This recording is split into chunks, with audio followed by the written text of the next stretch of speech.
Hello and welcome to another of Mr. Bench's book reviews. What's in the box today?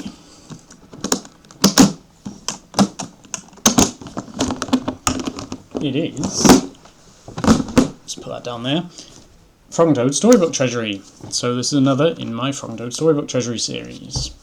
I'm still a bit under the weather, hence the dressing gown. And today we've got a swim from Frog and Toad are Friends. A swim. Okay.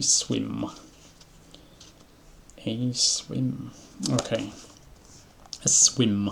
Frogs and toads, as you may know, are amphibious, which means they can swim. Does it? Yeah, I guess so. Here we go. Toad and Frog. As with other stories, Toad and Frog, there you go. First three words, Frog and Toad, both in there. Straight in there. Rarely have one without the other. And also starting with Toad rather than Frog. The story's called Frog and Toad. Toad and Frog, well, the story's called A Swim, but the book is called Frog and Toad. But we don't mind putting Toad first. There are things that you may know that kind of always do go in the same order. You're probably familiar, there's a linguistic phenomenon where you normally have like I and E sounds coming before O and A sounds. So for example, or R, I'm not quite sure the names of those kinds of vowels, but things like little and large, you have the I before the R, or bits and bobs, you have the I before the O. You rarely hear people talking about bobs and bits, or large and little.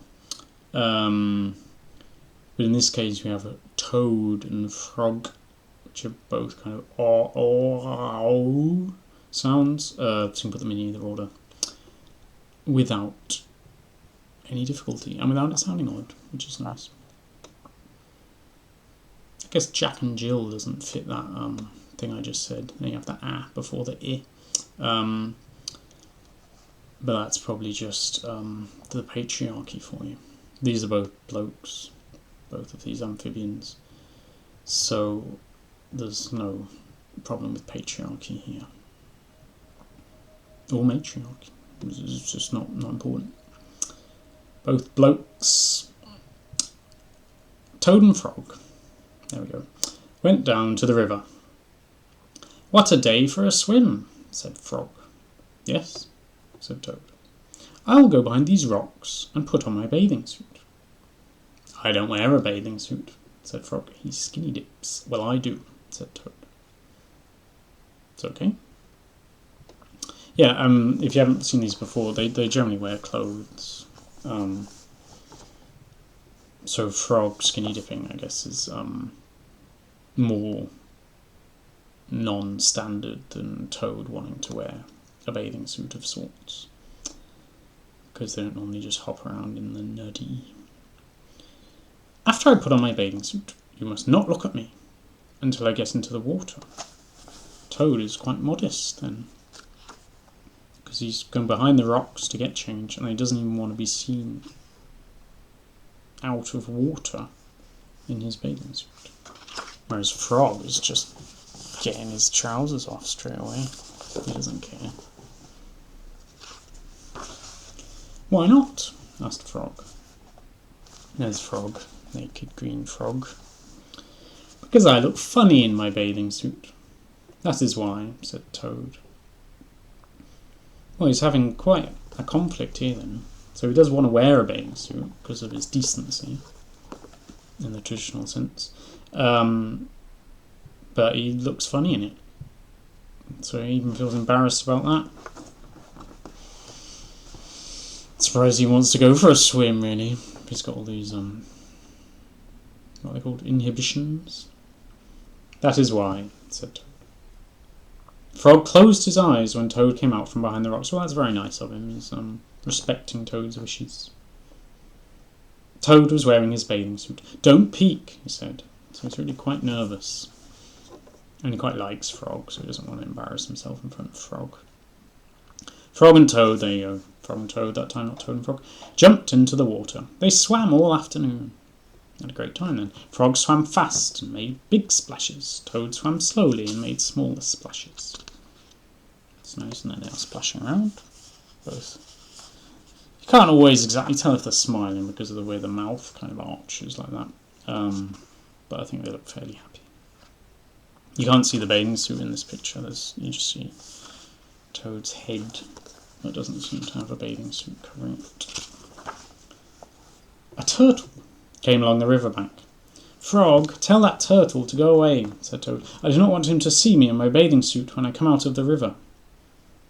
So he's not just nervous about Frog seeing him, he doesn't want anyone to see him. Frog swam over to the turtle. Turtle, said Frog, you will have to go away. That's a nice way of saying it. Not go away. You will have to. I mean, it's very clear, but it phrasing it like that makes it sound a bit more polite, like he's asking him to, or kind of as an implicit, unfortunately, in it, even though it's not said. Why should I? Asked the turtle, not very chuffed. I mean, Frog and Toad acting like they own the river, which they don't. I don't know how to. Because Toad thinks he looks funny in his bathing suit, and he does not want you to see him, said Frog. Well, he's just telling it like it is then, he's not making up any tall tales. Some lizards were sitting nearby. They're grinning. 3 of them. Does Toad really look funny in his bathing suit? They asked. A snake crawled out of the grass. If Toad looks funny in his bathing suit, said the snake, then I, for one, want to see him. Oh dear. So Frog, through his honesty, has unfortunately let the cat somewhat out of the bag, and now everyone wants to gawp at something funny.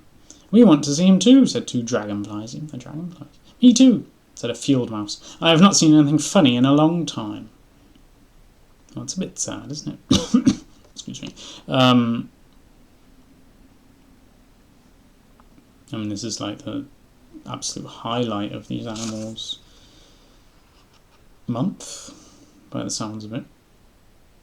That mouse is looking quite excited too.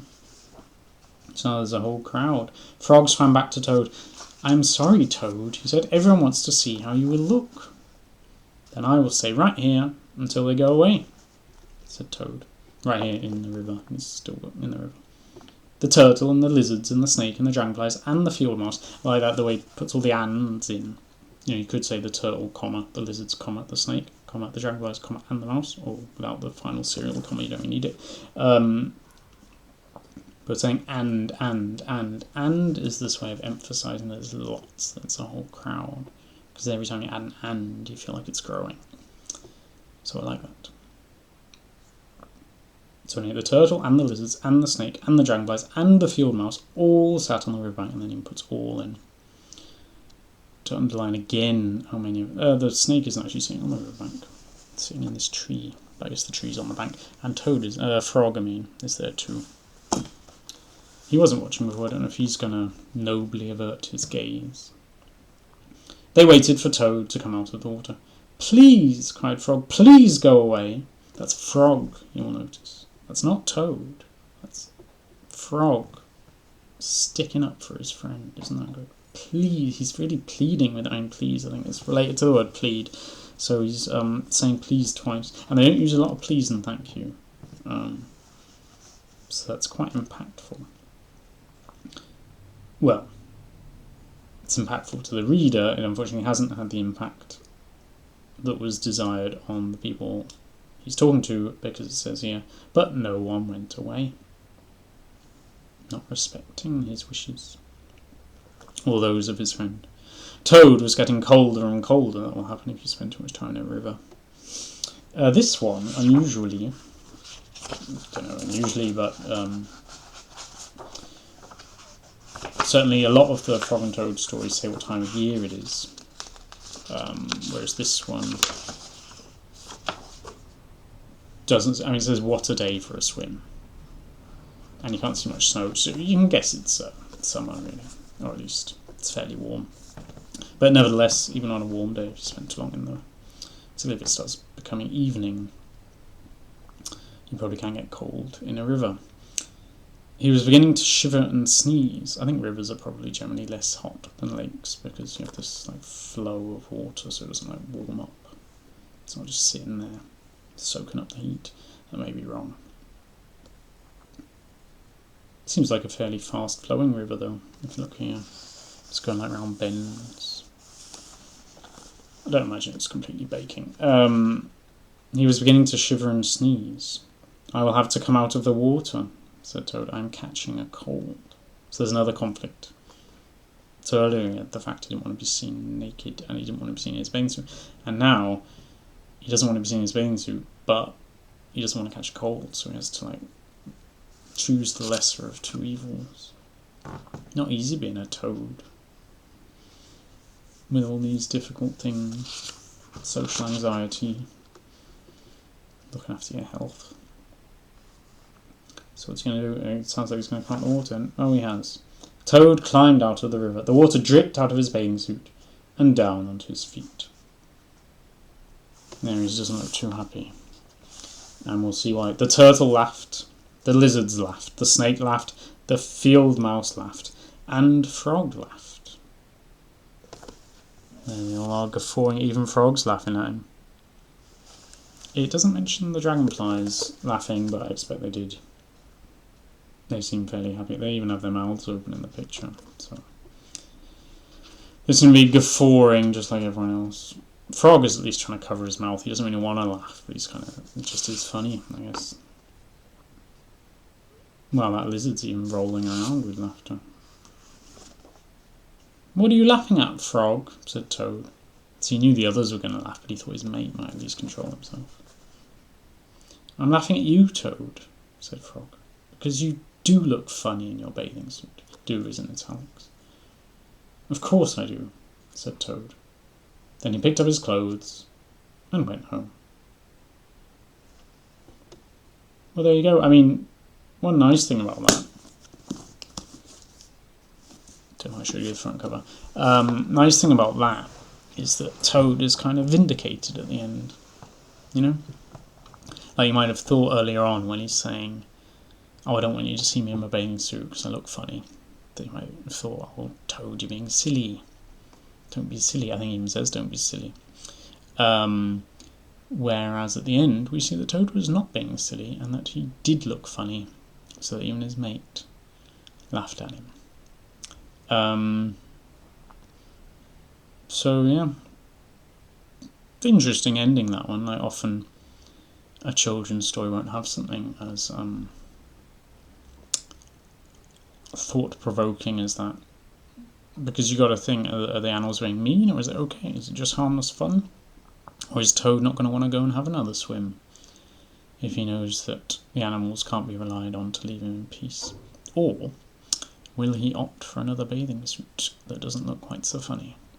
Or will he embrace skinny dipping like his good friend Frog? Who knows? But at the end, I mean, Toad does have something of a victory because he's been proven right. So even though he has been the subject of mirth and somewhat ill-spirited, I think we can't deny that. At least maybe not by Frog, who just can't help himself, but the others clearly seem a bit mean. But nevertheless, Toad comes away with something of the high ground. So well done him. And that's it for a swim. So I'll see you next time for another of Mr. Bench's book reviews. Bye.